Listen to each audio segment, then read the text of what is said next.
Welcome to Samba Samba. Enjoy the video. In this video, I will show how to change a VW Atlas remote battery. First, ensure you have a new CR2032 battery and a small flathead screwdriver ready.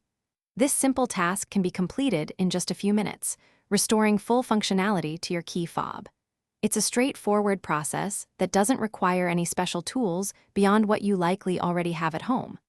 Let's get started with the first step. Now, let's open the key fob. Find the small release button on the side and press it to slide out the emergency key. This reveals a small slot where you'll insert your flathead screwdriver. Gently twist the screwdriver to pry open the two halves of the key fob. Be careful not to apply too much force, as the plastic can be delicate. The case should separate with a soft click.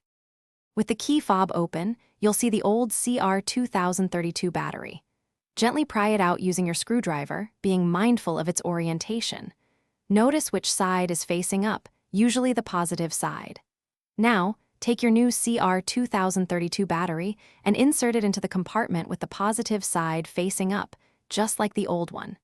Ensure it sits snugly in place for proper contact. Finally, align the two halves of your key fob and press them firmly together until you hear a click, ensuring it's securely closed.